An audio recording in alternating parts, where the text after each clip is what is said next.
വയറിന് ശത്രുവില്ല എന്നൊരു ചൊല്ലുണ്ട്. ലോകത്തിന് മുഴുവൻ ജനാധിപത്യത്തിന്റെ ക്ലാസ് എടുത്ത് സദാചാരം പ്രസംഗിക്കുകയും എന്നിട്ട് അതിന്റെ കൂട്ടത്തിൽ ഉപരോധവും ചുമത്തുന്ന യൂറോപ്പിന്റെ ഇപ്പോഴത്തെ അവസ്ഥ കൃത്യമായി വിവരിക്കാൻ ഇതിലും നല്ലൊരു പ്രയോഗമില്ല.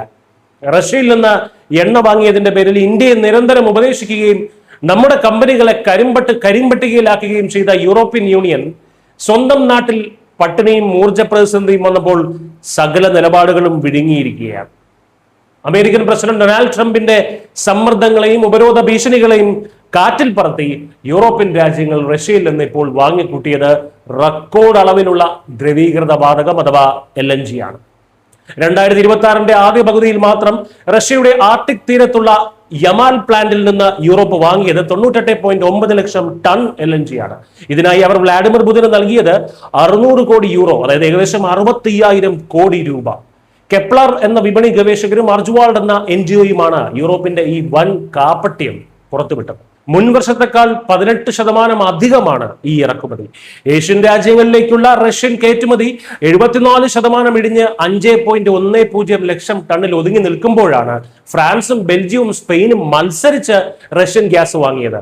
ഫ്രാൻസ് 36 ലക്ഷം ടണ്ണും ബെൽജിയം 29 ലക്ഷം ടണ്ണും സ്പെയിൻ 27 ലക്ഷം ടണ്ണുമാണ് ഇറക്കുമതി ചെയ്തത്.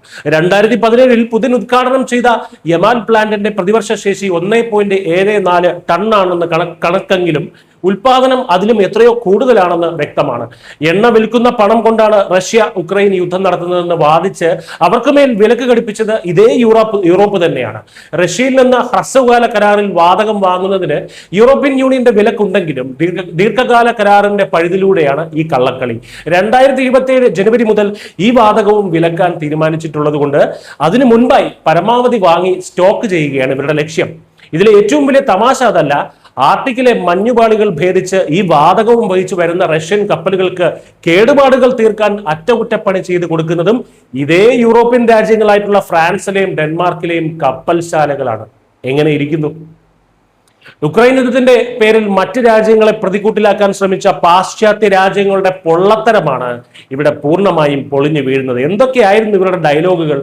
ഇന്ത്യ വാങ്ങുന്ന എണ്ണയിൽ ഉക്രൈന്റെ രക്തക്കറയുണ്ട്, ഉപരോധങ്ങളെക്കാൾ വലുത് സ്വന്തം രാജ്യതാല്പര്യങ്ങളാണെന്ന ഇന്ത്യയുടെ ഉറച്ച നിലപാട് തന്നെയാണ് ഇവിടെ അടിവരയിട്ട് ശരിവെക്കപ്പെടുന്നത്. ആദർശം എത്രയൊക്കെ പ്രസംഗിച്ചാലും തണുപ്പകറ്റാനും പട്ടിണി മാറ്റാനും അവസാനം യൂറോപ്പിനും അവർ ശത്രുവായി പ്രഖ്യാപിച്ച റഷ്യയുടെ വാതകം തന്നെ വേണ്ടി വന്നു എന്നതാണ് യാഥാർത്ഥ്യം. News desk.